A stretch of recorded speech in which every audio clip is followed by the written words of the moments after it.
Hi friends, welcome to history hi. Blood moon అంటే ఏంటి? చంద్రుడు ఎందుకు ఎర్రగా కనిపిస్తాడు? హిందూ సాంప్రదాయం ప్రకారంగా గ్రహణం ప్రాముఖ్యత ఏంటి? చంద్రుడు ఎర్రటి వర్ణంలో కనిపించే ప్రత్యేకమైన పరిస్థితిని బ్లడ్ మూన్ అని అంటారు. ఇది సామాన్యంగా సంపూర్ణ చంద్రగ్రహణం సమయంలో జరుగుతుంది.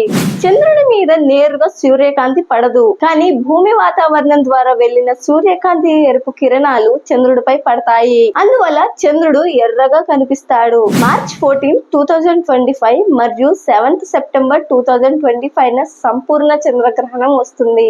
ఈ సమయంలో చంద్రుడు బ్లడ్ మూన్ రూపంలో కనిపిస్తాడు. ఇది భారతదేశంతో సహా అనేక దేశాల్లో కనిపిస్తాడు. హిందూ సాంప్రదాయం ప్రకారంగా గ్రహణ సమయంలో సూతక కాలం పాటిస్తారు. మంత్ర జపం, దానం, స్నానం వంటి విషయాలు శుభప్రదంగా భావిస్తారు. గర్భిణీ స్త్రీలు కొన్ని జాగ్రత్తలు తీసుకోవాలి. బ్లడ్ మూన్ అంటే చంద్రుడు ఒక రహస్యమైన అద్భుతమైన దృశ్యంగా కనిపించే సమయం ఇది శాస్త్రపరంగా సహజమైన పరిస్థితిని అయినా మన సంస్కృతిలో దీనికి ప్రత్యేక ఆధ్యాత్మిక ప్రాముఖ్యత ఉంది.